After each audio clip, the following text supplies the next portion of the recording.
Welcome back to the deep dive.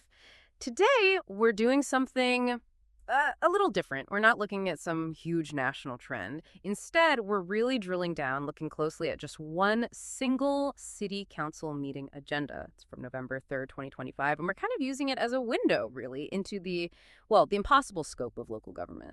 Yeah, when you actually look at the documents for this one meeting, it's amazing. You realize the city is trying to handle, like, preventing toxic sewer overflows, making sure digital police evidence holds up in court, youth violence prevention, and even contract disputes, all at the same time. So our mission today is to unpack how one local government has to be an expert in all these totally different areas, basically all in one night. It's quite a stack of documents, you're right. And what they really show, I think, is how local government is stuck right at this intersection, between state mandates they have to follow and the immediate risks and needs right there in the community. They've got to comply with strict environmental rules for, say, pipes, but also figure out how to deal with things like youth gang issues or making sure critical evidence isn't lost. They're managing risk everywhere. Okay, let's get into it. We're going to start literally underground with the compliance stuff that keeps the city running. Then we'll jump up to things like police technology and community support programs. After that, pivot to some tricky downtown policy issues, and then wrap things up with a look at administrative transparency, maybe a little contract drama. So first up, the sewers. The system everyone needs, but nobody really wants to think about. Right. So the council had to approve the 2025 update to its sewer system management plan, the SSMP. And this isn't just like routine paperwork. This is about complying with a pretty serious State Water Resources Control Board order, WQ 2022-0103 DWQ. Specifically, the stakes are incredibly high. We're talking about preventing sanitary sewer overflows, SSOs, that's raw sewage basically, full of toxic pollutants, pathogens, getting into the environment. Not good. Exactly. And when you look inside that SSMP, you see it's not passive at all. It's very proactive risk management.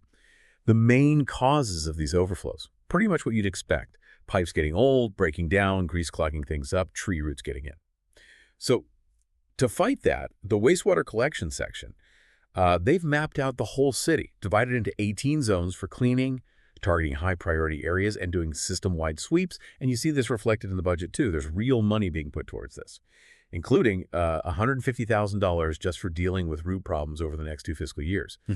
But maybe the biggest operational change, the thing that tells you they're serious about getting more efficient, they're moving away from tracking stuff manually in Excel spreadsheets. They're bringing in a proper computerized maintenance management system, CityWorks CMMS, to track inspections, work orders, everything. Should be fully running by June 2027, they hope. Okay, this detail about who actually owns which part of pipe really surprised me. It changes how you think about liability, The documents say they need to update the municipal code by June 2026 to make this crystal clear. The city handles the lower lateral, the part in the public right-of-way, but the homeowner, they're responsible for the upper lateral. That's the section from the house connection out to the city's part. That's the key distinction, right? The property owner has to maintain and fix that upper section. And the fact they need a code update. It suggests the city's trying to really nail down the legal basis for this split. Probably because of past arguments, maybe even lawsuits, over who pays when something breaks. It's a perfect example of how responsibility for this, like invisible infrastructure, is shared between the public and the private homeowner. Okay, so if we're talking managing physical assets underground, we also need to talk about critical digital assets. Let's pivot now to the police department. They proposed a big 10-year deal with Axon Enterprises. It's a $243,621 commitment to replace their old interview room recording system. Yeah, this is absolutely about managing liability, and it's a classic case of technological debt. Their current system is old, over 10 years old. It's failing, parts are hard to get, and crucially, the manufacturer doesn't even support it anymore. Think about it. If that system goes down during a really important interview, they could lose vital digital evidence that could make or break a prosecution. So system failure isn't just inconvenient, it's a major operational and, frankly, legal liability for the city. And the money side of this, the long-term contract, is interesting too. Locking in the price for 10 years gives them cost control, right? Which seems pretty smart, especially when you see Axon's prices jumped, like 30% just between 2022 and 2023. Plus, sticking with Axon means this new system should work smoothly with their existing Axon gear, like the body cams.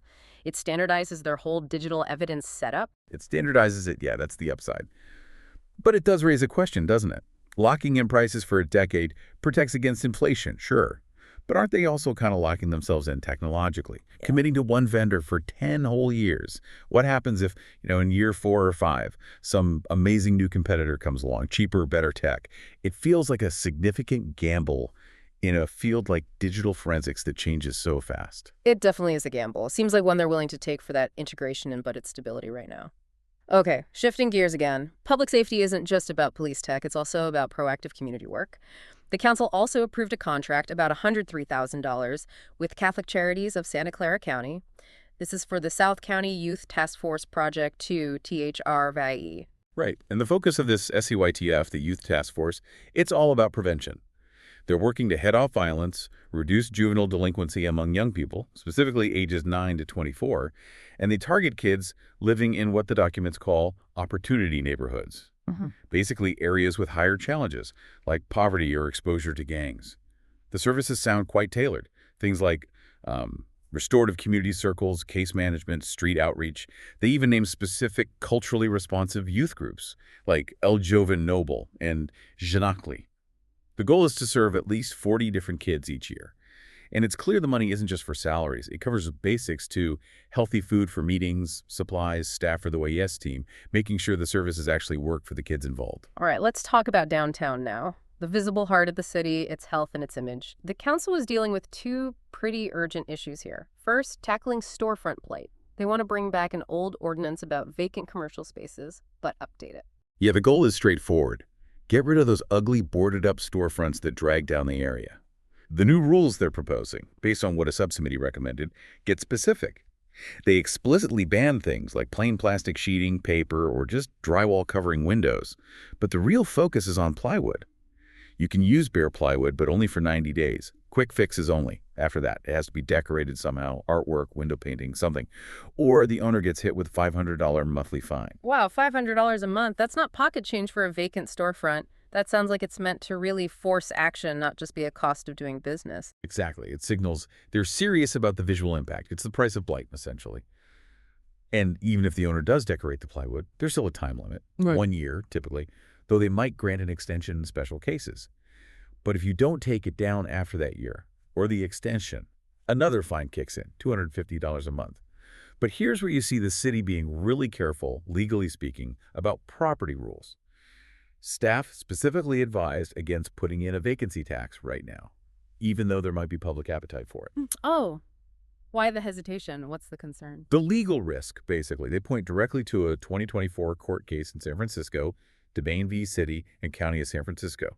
That case struck down a residential vacancy tax. So the staff advice is basically, let's wait, we'll let the legal dust settle, see how these things play out elsewhere before we jump in.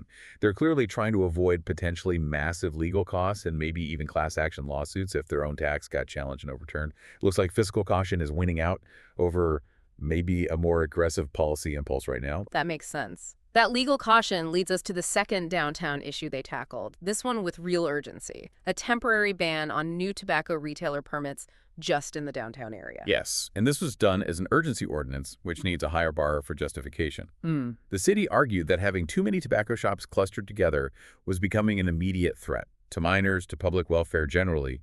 They cited smoking-related health issues, blight, even illegal activity.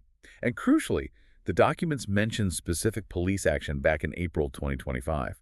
Officers apparently confiscated illegal flavored tobacco products and even hallucinogenic mushrooms, psilocybin, from some local tobacco shops.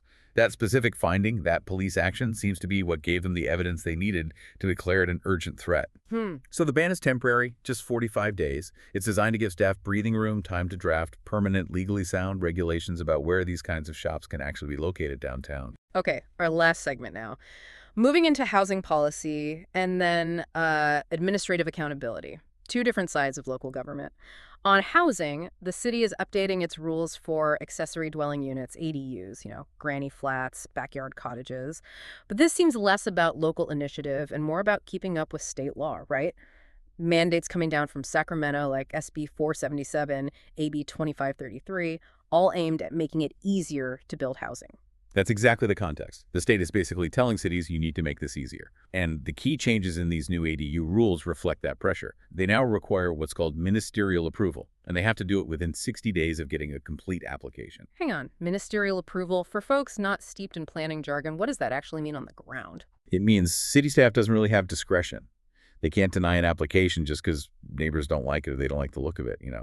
If the plans meet the objective checklist, building codes, zoning rules, they basically have to approve it. No public hearings needed for approval itself. The rules also say the city has to allow at least an 800-square-foot ADU, and with pretty minimal setbacks, just 4 feet from side and rear property lines. And if it's a detached unit, the maximum size is 1,000 square feet. It's a clear push from the state to encourage density. Got it. Okay, and finally, let's end with this kind of messy administrative issue. The city's relationship with its community media provider, CAP.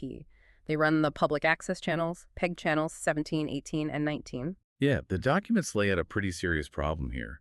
CAP is apparently in breach of its contract, and it hasn't fixed the issues.